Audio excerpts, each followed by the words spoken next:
episode 4. Here with Jack Bessant from Reef, and solo artist and skateboarder. Everything, aren't you, Jack? Welcome. How's it going, rockers? You alright? We're great. Perks and Hobo, man. Episode 4. This is 4, is it? Yeah, episode 4. Yeah. I'm happy about that, man. I'm happy about the number 4. Is it your favourite number? It is actually, rocker. Yeah, it is. I'm in, man. I am in.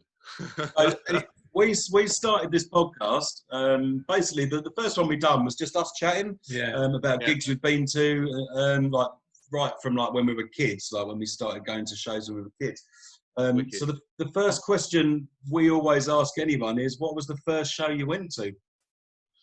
Well, I did send you a picture earlier of the 2 years in a row.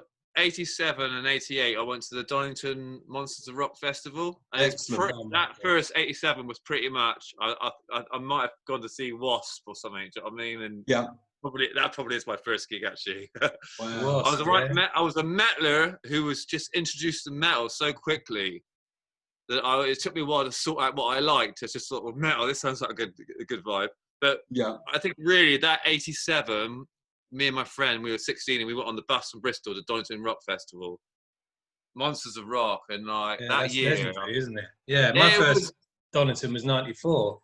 But those 80s ones are like classic, aren't they? When you see them on YouTube and stuff. It's just, yeah, I mean, I've got who was it? So that was I think it was Bon Jovi, Dio, Metallica, Anthrax, Wasp, and Cinderella.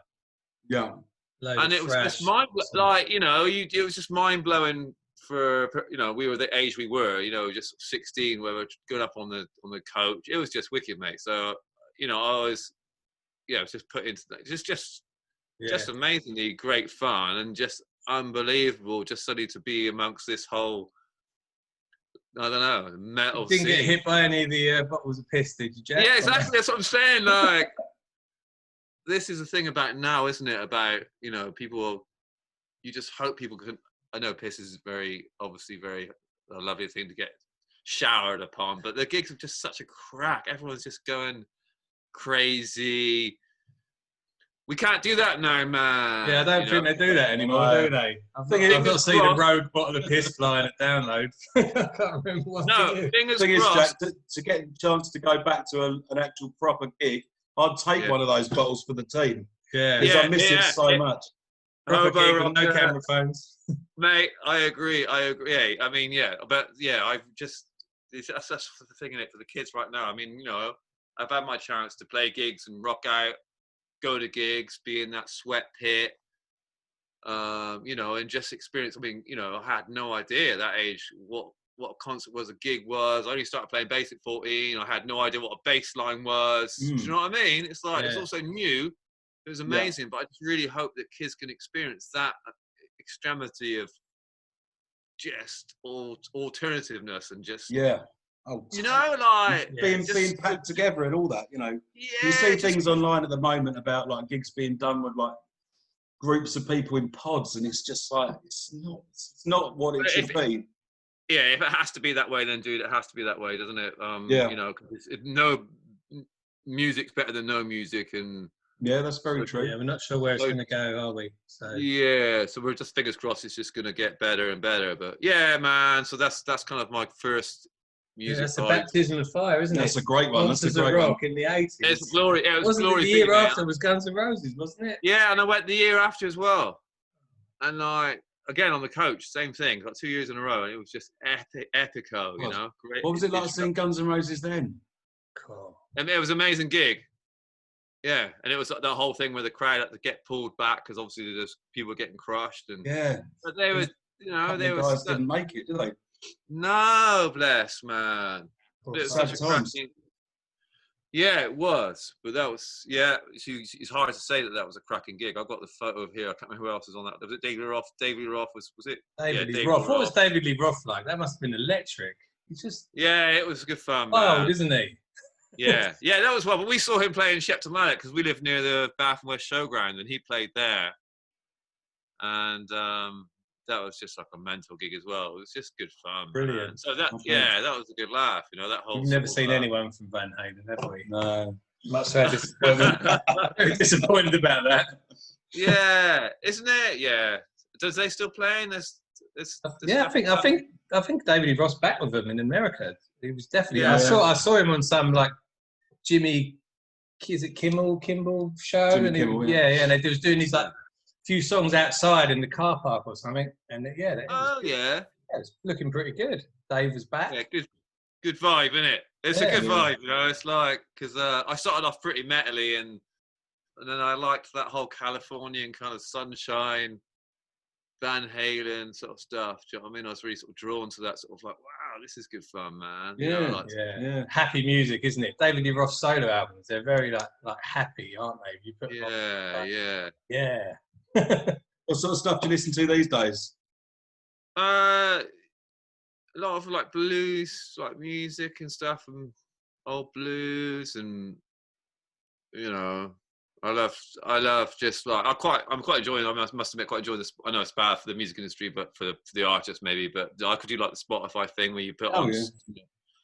You get the radio of somebody. Do you know what I mean? And then totally. I use that quite a lot, and it'll play all sorts, and you'll just be working or doing whatever, and suddenly you'll be like, "What's this? This sounds amazing!" And then it opens your mind to a whole new artist, doesn't it?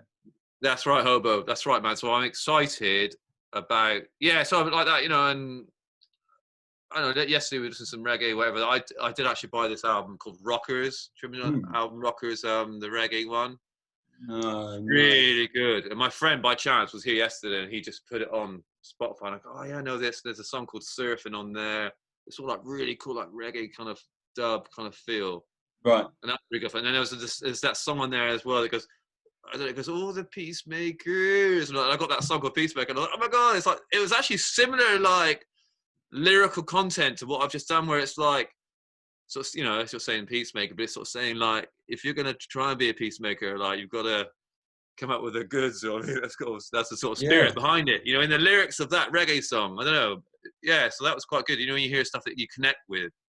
Yeah. You know? Yeah. Oh, definitely. Oh, that's fantastic. Yeah. Peacemaker. That video, I mean, obviously, congratulations on the release of Lucky Mountain, Jack. It's a great album. We've had it on about four times this week. Yeah, it's fantastic. Yeah. Oh, that's really cool. Thanks very much. Yeah. Yeah, it's to me, I can hear a little bit of Americana in there. I can hear a bit of Neil Young in there, and it's just fantastic. It's just really well written songs, mate. Say a bit more. Sorry. XO on Main Street, Stones. I hear a bit of that in there. Oh yeah, there is a bit of that sort of vibe. Yeah, that's great. Yeah, that's the vibe, isn't it? It's really no, thanks very much. I mean, and it's pretty like low, like homegrown recording, whatever, lo-fi kind of. Well, I've done my best to record it the best I could. Do you know what I mean? But it's pretty much done in the barn and a couple of other little studios and over a little bit of time, you know. But yeah, I really enjoy doing it, and I've got 4 more songs I'm putting out. Like another EP I'm putting out at the end of October called Brother Thunder. Okay. And it's almost like the end of a little bit of a body of work of Lucky Mountain. It's just kind of it just almost like tops it off a little bit. So I'm gonna release that. That's why it's been great to get everything on my work on Spotify and all those platforms. I got a great guy helping me with that. Yeah. And it's just nice to release. Because I put my first record on there as well. It's called Be Notified, and I recorded that in the farmhouse here, even more like no budget. You know what I mean? So that's you can listen to that now as well. Oh, cool. Lucky Mountain's the freshest thing, and then this Brother Thunder thing's going to almost like top it off, because I know next year we're going to be busy with Reef. So it's almost like releasing for me this body of work, so that I can go out and play gigs, having some lush songs that I know work live really well, because I've already played some of these songs live and I know which ones work well, and I can go and have fun, you know. So I'm excited. And I saw the footage of you in the barn, Jack, playing in the barn. Yeah. That was really, really cool. Thank you, man. Yeah, that's really stripped back, isn't it? Just myself, acoustic guitar, harmonica, like just making the best I can with that stripped back vibe. But I enjoy doing it, you know. And the more positive reaction I get from it, like from yourselves today, it just gives me a confidence, and because I love doing it and I love the interaction with people, and just doing stuff like this now, you know, I love doing it. So it just encouraged me to do more. And, you know, I just want to have some great rocking shows, man. Yeah, it's fantastic. Nice one. We'll have to get you to see you live in person. Oh, definitely, yeah. Sometime. Yeah, it'd be good fun, man. I did a little gig in the barn like 2 nights ago here in the barn. I might do a few gigs in the barn, actually, at some point. Just do like kind of, I don't know, charge a bit for a ticket or something, or do some sort of vibe. And because it's so lush in there. I mean, that's only like 20, well, I don't know, probably 10, 15 people max. But at the same time, I'm just working on now, just trucking around the country a little bit, doing like quite cool little venues. Yeah. Like I've played in my mate's bike shop before, which is quite a good laugh in Reading. I mean, so I quite like just like venues that are just, he's got like a warehouse bike shop, you know. So just finding places that are like unique places to. Yeah, and you're not relying on the usual. You're not relying on the usual promoters and all that. Just do something different and promote it yourself, and you know, just have fun, just hanging out with like-minded people. Really, that's what it's about, really, isn't it? You know. Yeah, it is. What do you prefer playing? Do you prefer playing bass or guitar, or? I just, both of them satisfy my inner like need, really. Do you know That's what I mean? good, Of doing something creative. I like, you know, I just love picking up a guitar. But sometimes it's easy to write on the bass, but if you're going to write lyrics and stuff like that, it's nice to have the acoustic guitar. You know, sometimes you might come up with a bass line that you can come up with a vocal, but there's more of a harmonic range when you hit a chord or something. You know what I mean? Yeah. You hear more of a harmonic range that might give you an idea for an extra melody. Whereas the bass is kind of like quite, you know, like bass and gnarly in it. You know, I love it. I love it all, to be honest with you. And I love playing harmonica as well. And like that's helped me get some vocal melodies as well. It's really featured on the album, isn't it? The harmonica. Yeah, it's great. Yeah, I really like the sound of harmonica. You know, like you said about Neil Young and that. I really love. Neil Young's amazing. I love his kind of his whole artistic take on it all. You know, and it's like he's great. He writes great lyrics and just he's super cool, isn't he? And he's so yeah. So you know, that's definitely an inspiration. That sort of stuff. But I do love the harmonica though. I love playing that. You know, and you did the Cheddar experiment band with your pals, and you was raising money for you know, getting skate parks built and repaired and things, wasn't you? That's pretty cool. You know, funding for skate parks.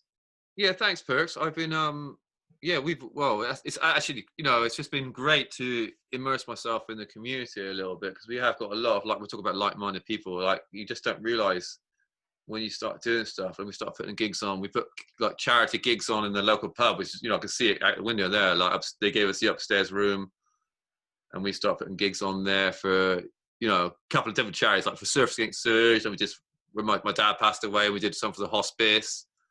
And then we thought how cool it would be to get a pump track, because we've been going to the one in Bristol under the flyover. There's a pump track there that goes, not the flyover. There's a bridge over just before the SS Great Britain. There's one down over by the allotments, and it's such great fun. You know what I mean, for skateboard and BMX. So we thought, wouldn't it be great, because our we get like most places, you know, we're getting populated, aren't we? Do you know what I mean? The country's growing with humans and that, which is cool. That's going to happen, isn't it? But if it does, we need more places to have fun, and you know, our skate park's getting quite busy. Yeah. So we're really excited about expanding it with this pump track, because they're right laugh. They are, well, you know, and it's going to be, it's not a rough. It's going to be smooth for skating and, you know, for biking as well. So we've just got planning permission, and now we've got to get our heads together and start raising the cash. But it's really exciting, you know. We're just doing some work down at our one in Leigh-on-Sea. You know, extending that skate park. Not that I, you know, claim to be a skater. I've always loved it. I saw the Bones Brigade. Well, I didn't see them. I went to try and see them when I was like 13 at Rom Skate Park. The Bones Brigade came. Do you know Bowler then? Do you know Bowler? Or and he's from around our area, yeah. But I know Paul Carroll, and he's been working on that ramp down at Leigh-on-Sea. Yeah, he has. That's what I heard. That's what Bowler was telling me, man. That's exciting, isn't it? Because he's got. I got his Downside T-shirt on now. Is it? Have you? Oh my God, he'd be so impressed. My God, he'll love that. I know. Downside T-shirt. I got two of his. I got 2 of his T-shirts, man. I wear them to death. I just like them. They got a good character to them. But I went and had a skate on the Downside one, man. I mean, it was a bit wet, and you know. Oh, did you? I was just doing my thing, but I went down there and met Paul down there, and I went with Bowler as well, and My kids can't wait to go and skate it. So you know what I mean. That's what I'm saying about doing these gigs. Do you know what I mean? It's like I can get in the camper van with the kids, my wife, and we can go off. And perhaps I can do a gig, and the kids can have a skate. You know, and I can have a skate and just go around. You know, even a little skate park tour or something. Yeah, no, that's cool. I mean, yeah, Paul's got his the outside one that he's done in the woods, and he's extending the one down Leeds. So there's two they've got. So yeah, that's cool, isn't it? That'd be quite cool to do a little gig in the woods, wouldn't it? Get a little bit of power in there and stuff. Do you know what I mean? But yeah, man, so down there. Yeah, no, that's cool. So that you're helping with that one down where you are. Are you a little bit Leon C, is it? Or yeah, I mean, yeah. So I've been down to see it, but I don't skate. Yeah, as I was saying, I went to try and see the Bones Brigade when I was a kid, and they couldn't get out of the van. There was like thousands of skaters. They come into Rom and they tried to get out of the van. That's Tony. They couldn't. They couldn't. So they had to turn around, drive the van off, and then they had like 3,000 skateboarders following, including me, down the street. I had like this Christian Hazoi Santa Cruz skateboard, and I couldn't even really skate, but I was following them, and they were throwing flyers and stuff at the roof, and then they never skated. Well, I think they did come back a couple of years later, but wow, that was my skateboarding career there, Jack. Following the Bones Brigade. Well, for some people that would have been enough, wouldn't it? Yeah, no. To be honest, I think it was worth hanging up the board then straight after that. Nice. We had Tony Hawk down our way once in that was in Lee, wasn't it? Skated the bowl. Brilliant. Yeah, I wasn't there, but I know people who were. Yeah, someone who was. Yeah, that's it. That's good fun, isn't it? Yeah, no, we have quite a cool little scene down in Southend. You know, we've always had a good music scene this way, and there's always quite a few venues and stuff that you know, pretty cool. Well, we played there last year. Well, it might be last year or 2 years ago. We did 2 nights, didn't we, at Southend? Reef did. Really good time. I got a tattoo. The opposite bowler is a tattoo. It's called Bert. I can't remember the name of the studio now. Which is bad of me, but yeah, I love it there, man. I can't. There's so many of them, isn't there? Yeah. Well, Bert's the dude. That's the name of the guy. People don't know, man. I've forgotten what it's called in the tattoo. Maybe I really enjoyed it. We stayed the night. We had the tour bus down by the seafront. You know what I mean? And we just had it's good that Southend. You know, you've got the Chinnery's live music venue, and you've got the That's where we played. I'm sure we played there 2 nights. You know. Yeah. We've seen quite a few people down there. Hobo plays down there. Yeah, you playing then, Rocker? Right? Yeah, because you were. Yeah, Perks was saying you were playing in the band, or you still playing? Are you? That's great. Yeah. Well, I'm in a band called Hobo. Dude.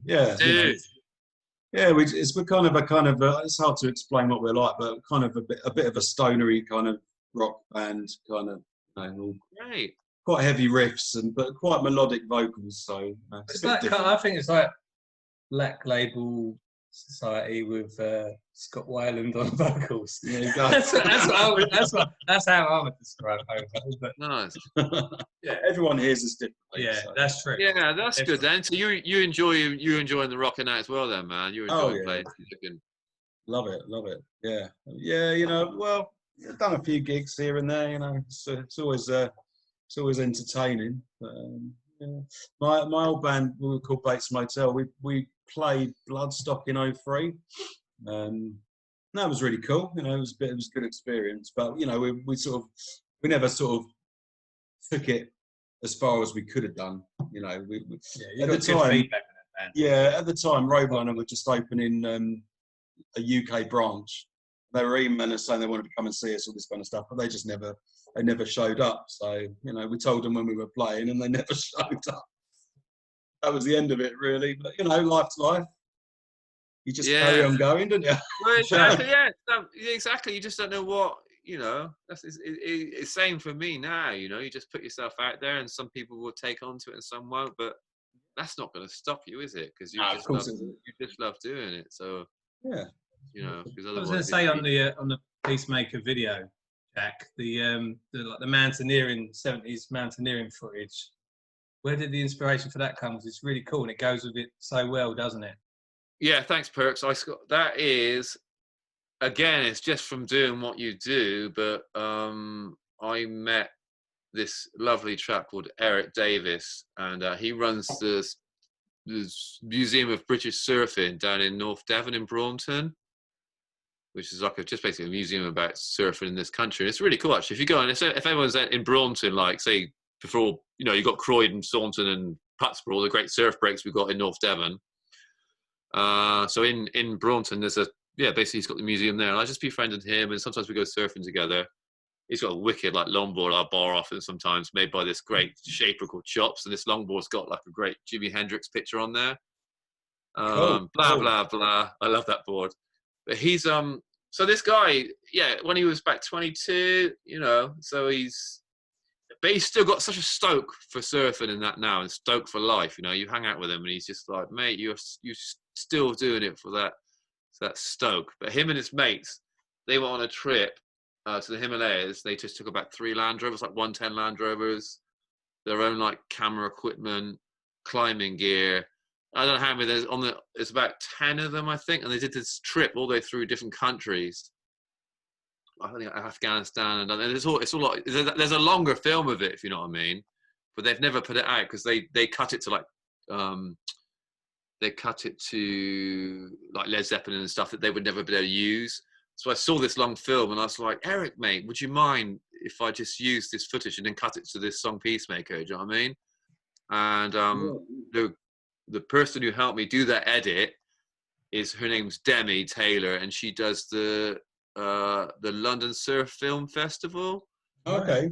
Yeah, so I did a bit of work with her before where she used a song off my first record, which is Devils in the Room, and she used that song. Yeah. She got all the films that were going to be shown at the Surf Festival, and she edited them to the song Devils in the Room for me. So I really liked the way she edited it. So I got her to edit this footage of Eric's, which is the climbing footage. I got her to edit it in the same way to Peacemaker. Do you know what I mean? So you can see both those videos on my Music Glue store. Do you know what I mean? I'm not trying to sell myself there, but if anyone's interested in watching these 2 films, you can see the surfing one to Devils in the Room, and you can see we haven't seen the surfing one, so it's just so it's really really how good. it come about. That's cool, isn't it? Really does go. It really does go. Yeah, thank you, man. I do like that whole spirit of like, obviously the album's called Lucky Mountain, and there's a few references. I mean, like, where I live in Cheddar, I know it's not a mountain, but I'm right in the gorge. I'm always looking at cliffs all the time, and there's obviously like references to those things in my music, and I've been to the Himalayas as well, so I dig the fact, and the guitar I used on the record, I went to the Himalayas trekking, and I actually had the guitar I use quite a lot of the time, and I took that on my backpack. I had a backpack and I had my guitar. You know what I mean? So I've got a whole thing, a feeling for the Himalayas as well. I loved it there, and the actual one of the songs on there is Lucky Mountain, and Lucky Mountain, take a look with your eyes, take a look at the sun, at sunrise. I saw the sunrise on Annapurna mountain range, and it just stuck with me. But that was a long time ago. I went on that trip a long time ago, but it's only now that I've written a song. I wrote a song with the kind of feel of that morning, So that's the thing of music, isn't it? You don't an art. You don't have to write there and then. You can take something and be inspired from something you've done a while back, and when you're ready, you use it, don't you? Oh, totally. Yeah, it's all about memories and things, isn't it? Things that pop into your head. Yeah, feelings and stuff that's beyond, just another part of you, isn't it? There's a part of you, but then there's the subconscious kind of feelings that you get, which is, sometimes when you write music, it's from that place, It's cool, So so let's talk a little bit about Reef, if we may. The Yes, early dude. days, because obviously you were one of the founding members. Yeah, me and Gary we got together so early. But carry on, man. I don't want to interrupt you. No, it's fine. Yeah, so what were the early gigs like? Like the early shows and that. Can you remember like the very first Reef gig? Yeah, I mean I'm trying to work out the first gig was with the original lineup, because we had a different guitar player first, because me and Gary moved from this area to London, and to try and make a go of it with music and a band and whatever. I suppose that's the kind of place you needed to be to kind of make it. Yeah, we did a summer season like that in Newquay. Me and Gary had a band, and we got together, me and Gaz, got a band. We all moved to Newquay. It's the first time we moved out of home. Do you know what I mean? So we had a crack at it down there. We had such a good laugh. Do you know what I mean? That's the first time ever living from home. and after that, we did the same thing, but we moved. We didn't have that band anymore. But me and Gary did the same thing. We moved to London with the idea to build a band up there. So I don't know if the very first gig. I think the very first gig was probably with a different guitar player, same drummer. And I'm trying to think where that was. I know we did some gigs at the King's Head in Fulham and stuff like that. There was another place down that way as well. I can't remember the name of that venue, but it was that kind of thing, really. But the first gigs that we did so early on with that Replenish, which were really amazing shows, especially one night. We did 3 nights at the Albert Hall supporting Paul Weller. Oh, it's incredible. Wow. It was incredible for us, because our record company said they were quite cool, actually. It's Muff Winwood and Lincoln Elias, Sony S2. And they pretty much said to you, like, to Reef, to us, they said, we're going to give you enough money to buy a van. And we just want you to go and play for a year. We want to go around the country and play gigs, and get good. You feel good. You are good, but obviously, they come from a time when bands were absolutely rocking. Do you know what I mean? So it's like we want you to get to a level. So, but during that sort of time, I think Paul Weller heard our little 7-inch vinyl, whatever. We had a double A side, Choose to Live, and Good Feeling. You off Replenish. Yeah. And Paul Weller, I don't know, maybe one of our label guys spoke to his, but suddenly we were playing with Paul Weller. So they were so early for us, we were so young, but they were such propelled into like the world of big support. Yeah, gigs, it was wicked. Some people would dream of that, wouldn't they? That quick. We were so lucky, man. Yeah, we were. Well, I mean, we were driven. I know we were driven, but at the same time, it's a bit of a luck, a bit of who and all that. But those gigs were priceless because we got to see Paul Weller, and he had such a great band with him. So I kind of knew about this feeling of rocking out and getting your energies going and living for the moment and all that. Do you know what I mean? I had that slight understanding of that. I like that. Do you know what I mean? That feeling. Yeah. And then we saw one of the nights we watched them, and Weller and his band were on fire, and there was such a connection between all the players. And it was such a special moment. And for us to see that so young, we were stood at the side of the stage going, my God, this is happening right now, right in front of us. Yeah. This energy, this fire, and this connection between the musicians. And, just to see that, you can see what sort of level you can get to. Do you know what I mean? And, it's good to see other people doing it and just like going, whoa, man. So, they really were tight bands. Just in and just going out. I'm shivering now, man. I got goose. That's what it's about, isn't it? That inspired us, and then hopefully we inspire other people. Who knows? But that's what you hope you do, isn't it? You hope you inspire other people to take this path, to enjoy music, because it's just good for your soul and it's good for the planet. It's good for everyone if people are doing creative stuff and maybe battling their fears, and all that, and overcoming stuff. It's great. Yeah. We're missing live gigs, that's for sure. Yeah. So out of the band, who's the person? Because there's always one. Who's the person who gets the most nervous? Right now, I mean, right now it's playing live. Out of the band now. I mean, I mean, I don't know. I mean, we've got a new record coming out and with Reef, and that's gonna. Well, actually, we're just waiting for it to be mixed and stuff. So it'll still be a little bit of a while, but it's pretty much in the bag. Yeah. But you're saying out of the band now because it's only me and Gary that are the original members. Now we got. Back then, like when you were like. Back then, someone said to you, right, you're playing the Albert Hall with Paul Weller. One of you must have been terrified. I know. I think we were all pretty terrified, but. I don't know.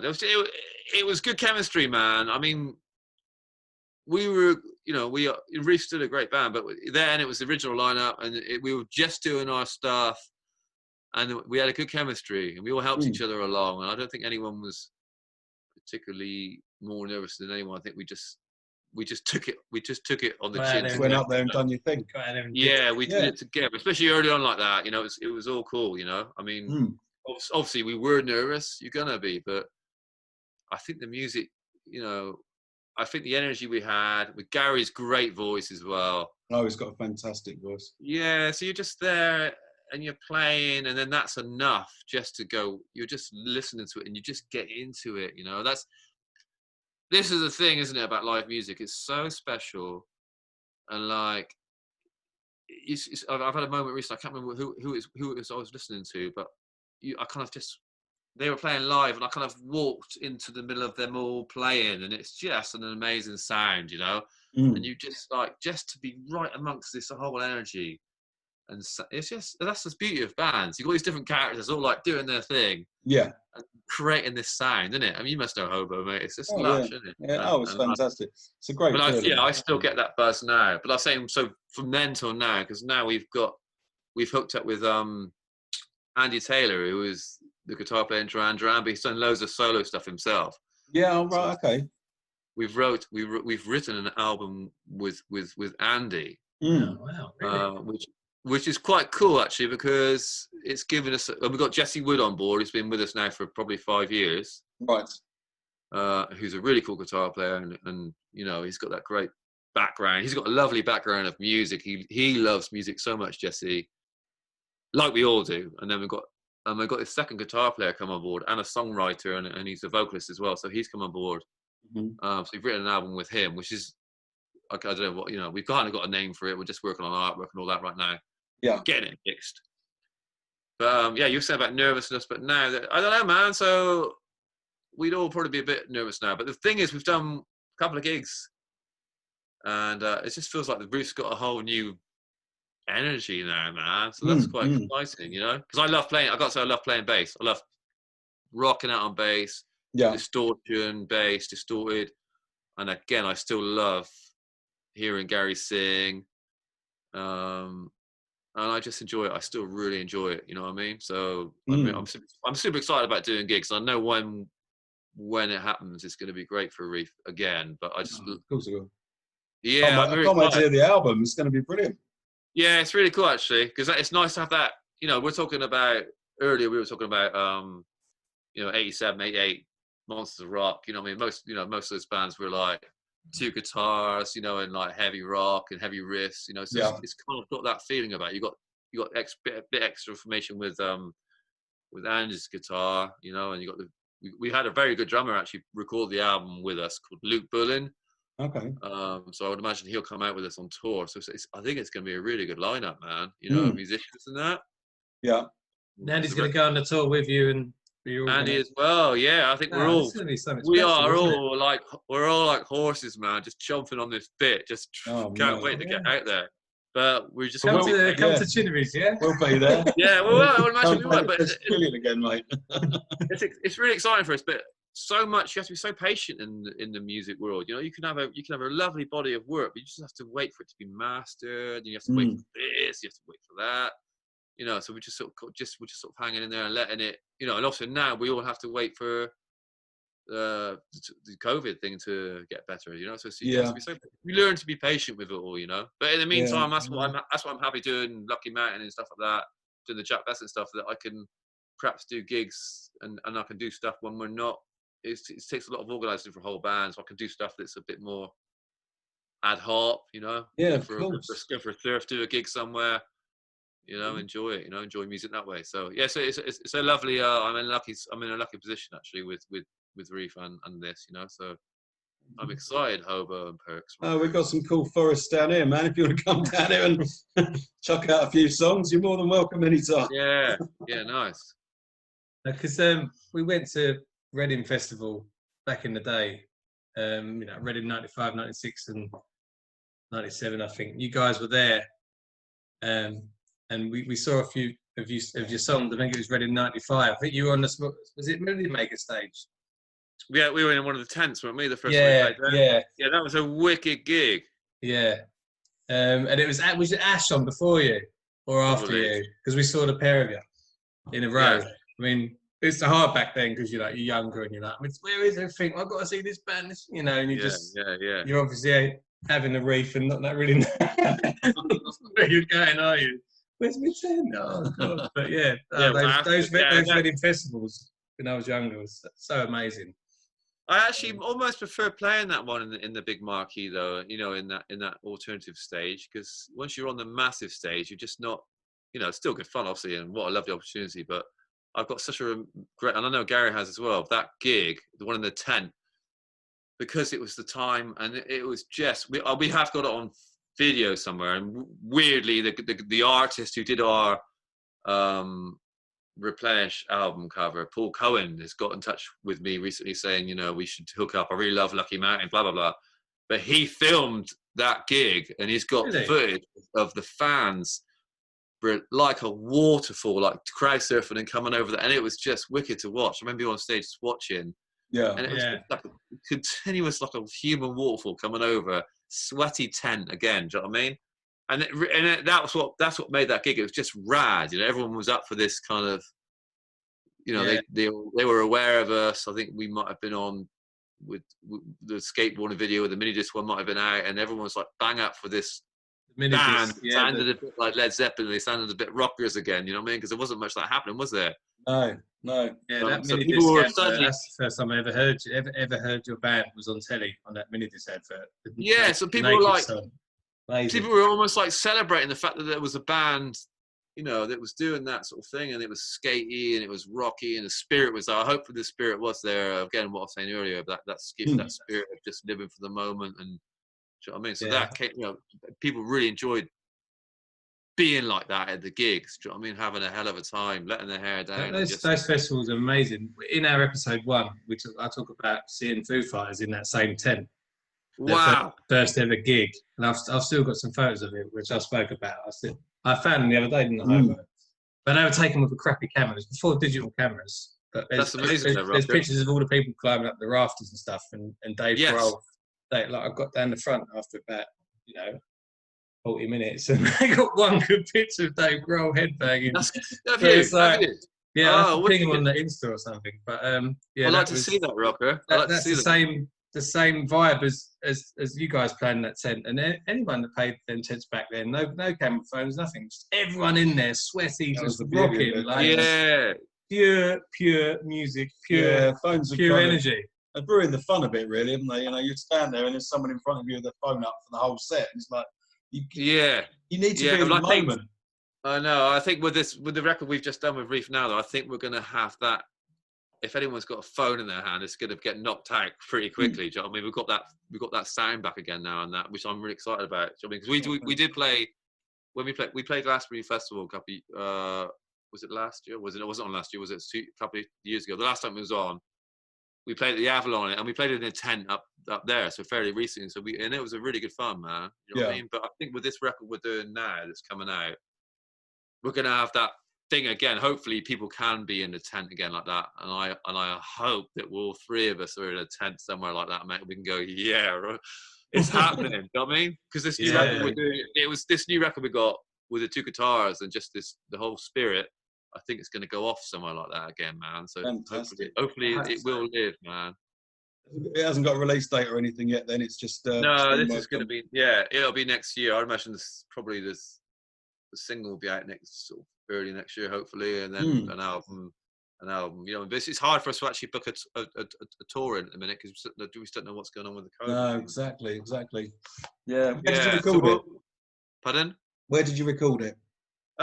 We had a really cool vibe, man, where we got a rehearsal room over Bruton Way. So we're in Somerset. I'm in Cheddar, but we also got a lock up over that way, and so we had the songs written, and Jesse said about this drummer called Luke, and okay, let's bring him up. So he came to our lockup or our rehearsal room, and we had the songs, and we just demoed the songs in about 4 days, right?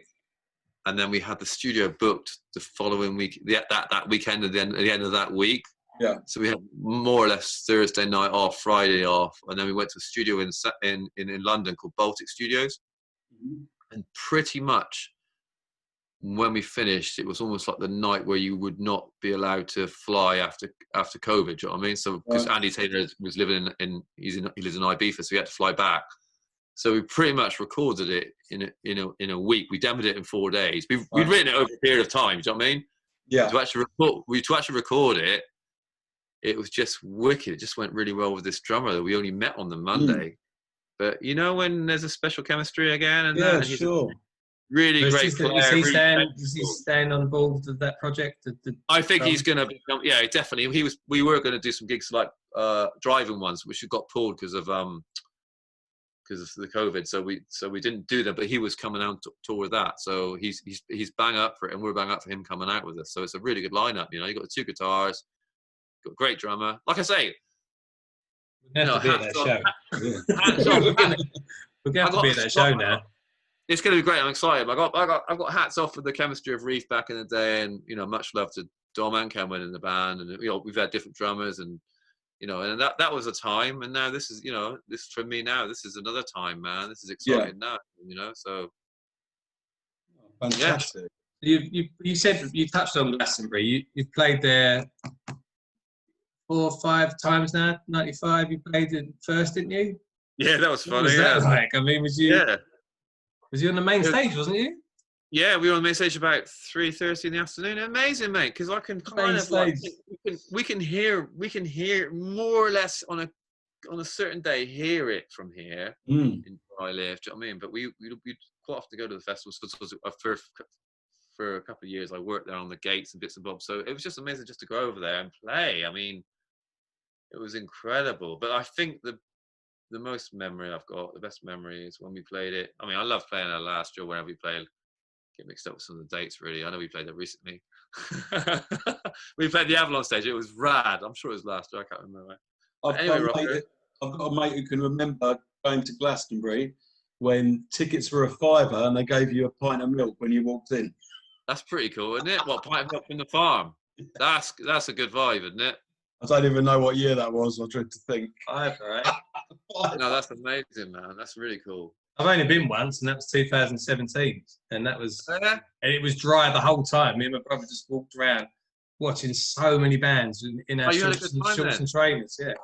Yeah, you had a lovely. I mean, I really enjoyed it last time we were there because I said we were Avalon, and then there was an amazing skate park set up in the Greenpeace area. It was really cool. It's like, wow, I just hang out here really. So next time I'm gonna go. I'm working on my skating, but next time I'm just gonna hang out there and just skate and. You always take your skateboard on tour. Yeah, always. Yeah. There's actually what I'd like to do. We've got one of those old Airstream caravans, and what I'd love to do is just drive it from here with a tractor and just pull up and just hang out. You know what I mean? What would that be? Yeah, really cool, man. That's my dream. I'm gonna make that happen, man. That's But no, I do. I say the most favourite time was we played about 6:30 on the main stage, yeah, and I was so amped up. And I remember me and Gary bumped into each other on the stage, and I just thought, I don't know who it was. I didn't realise it. I was just going to scrap whoever it was. He bumped into me to take away my moment. Yeah. So I opened my eyes up, just sort of ready to scrap somebody, and it was Gary. So we just bumped into each other. But I was so amped up. It's crazy, just like because you just are. It's all those people watching you, and you just get this energy, and it was wicked, mate.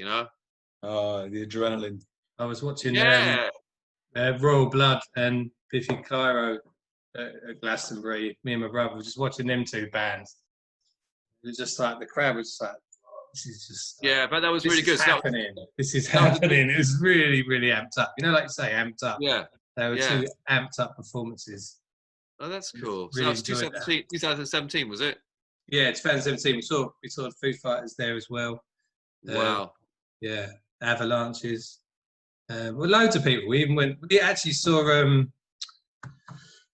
the Sex Pistols guitarist in a tube. They had a tube. I don't know if you saw it, like a tube carriage from a tube train around in the kind of metal area. It was run by the Earache Records. Like they had metal. Oh, that sounds good fun. Yeah, and he was just in there acoustically doing like "God Save the Queen" and all that. Glenn Maddock, innit? Yeah, and I've filmed my brother in there, like dancing around in this tube carriage, and Glenn's the stairs playing acoustic. It was like this is a bit of a moment. This is cool. Yeah, that is a great moment, isn't it? Yeah, loved it.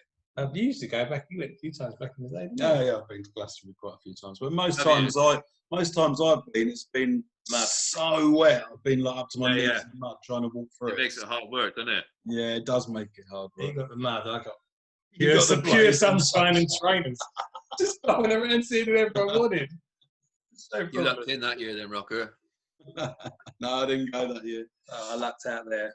Who's your favourite band you've toured with? Have you toured with many bands that you didn't know and then you sort of got to know them on tour? Yeah, the first thing that comes to mind is we were lucky to do a tour with who was it? We had Soundgarden and Caius. Oh my god. We only love Soundgarden and Caius. I know. We were so lucky, and I'm sorry about that, but there's a lovely band as well, and they had that video with the bee in it. Do you remember that band? There was a video with the bee, and they were Blind Melon, brother. Yeah. Blind Melon. It was not long after that he passed away, so bless him. Yeah. So we had these great bands playing, and it was like we were in Scandinavia. So it was Reef, and then like I said, what the bands I've said, and we were going around like ice hockey rings around Scandinavia, playing that kind of size venues, and then we played amazing. and then we played in Germany. There's some, I can't remember the name of the airport. There's an airport there, isn't there? An old one. Right. I can't remember. So we played this old airport hangar or something. And it was, again, I say this Paul Goen guy who did the artwork, he was on tour with us. He's got some footage of it. We're going to try and get this footage off it maybe and do a little doco or something. I don't know, whatever. But it was wicked, And I remember one night watching Soundgarden and just like, it was a very male crowd in Germany. It was just all males, all male rockers. It's fine, it's super cool and that. But there's a lot of testosterone. Do you know what I mean? Yeah. And I just remember that one of the nights, just watching them up front and just getting really stuck in and then just getting kicked out. But because I had because I was playing, I was able to get back in again. Yeah. It was just one of those nights. I just felt like I had this kind of like, But they were wicked to watch. They kind of stoke your fire, man. They were really good. You know what I mean? You got the bass player giving it the finger and just like. Yeah. Did you get to hang out with them much? Were they quite social? Yeah, a little bit. I remember hanging out with the Caius dudes and that. And I know a couple of lads hung out with the Soundgarden on the ferry. One of the ferries was a long ferry from Norway or somewhere to somewhere. Yeah. No, that was really good. So that was, you're asking about memories of playing with other bands, but like I say, Blind Melon, man. Do you know what? Blind Melon are they're on my list of one of the bands I regret never seeing. Yeah, they were very good. It's almost like the Allman Brothers sort of vibe, isn't it? They have that sort of musicianship, that sort of bit sort of like country kind of dudes all hanging out and they're still going. They're still going. They've they bless them, man. Yeah, they released an album 2 or 3 years ago now. I think it's called For All My Friends, and it's like with a different singer. I think they're just gearing up to release another new album. So fair play to them, because it wasn't their fault. What happened. You're at your absolute height of your career, and then someone makes a mistake or something goes wrong, and it's game over, isn't it? So it's hard. I've just said about the Allman Brothers. You same thing, isn't it? So that's the feel I got. That kind of like, I didn't really know them that well, but I didn't really know of the Allman Brothers till recently too much. But I love them, man. They're super cool. But they lost their guitar player, didn't they? He was about 22, and the bass player went the next year. But you just, you can't stop the rock, can you? If you still want to do it, look at Skinner and bands like that, man. They're still doing it, aren't they? Yeah. They've got one original member, and he weren't even in the band. He was like he used to empty the bins on tour or something. Yeah, I suppose you've got to draw the line somewhere, but no. Yeah. You can't. I think holding on to a song, as long as you're creating new songs and putting new stuff out there, holding on to something that happened and trying to do almost like a covers band is a bit not so cool, is it? But no. Like, I got quite excited with the whole Guns N' Roses reunion because it was Axl and Slash and Duff, but technically it wasn't the original lineup. But you take what you can get. It was good enough, man. I love it. Yeah, who was singing on that then? Was that Axl Rose and? Yeah, Axl, Slash. Duff, cool as well. Was it Duff on bass as well? Duff on bass, They got Axl, Duff and Slash. It was at the London Stadium, wasn't it? Yeah. Oh yeah, but that was great, wasn't it? Yeah. No, they were like 5 out of 5. Like they were still as good. It was like it was a faultless set. Yeah, amazing. great. I love Appetite for Destruction. We all love Appetite for Destruction, don't we? Anyway, I guess it's just like everyone does. They have to. It's just genius, isn't it? That lovely blend of punk rock and I wonder if they'll ever great guitar solos. They do talk about they're going to do a new album, don't they? Well, they're saying they're already recording, but who knows? You don't know with them. You don't know with Axel. You don't know what's going to happen. I think if it was Slash, he'd be releasing an album every week. But yeah, I think Axel takes his time. Does he? Yeah. Yeah, it's crazy, really. Well, Jack, should we wrap it up? It's been absolutely amazing talking to you. So many subjects, so many things. I feel really comfortable. There's so much. Guys, man, I felt comfortable. I've enjoyed it. It's Yeah, no, it's gone so quick. It's just like, wow, that was really interesting from start to finish, Jack. You've been absolutely brilliant. So. Yeah, it's been a pleasure to have you on board, sir. Yeah, number 4. Your favourite number? Podcast 4. Complete. Yeah. Thanks again, Jack.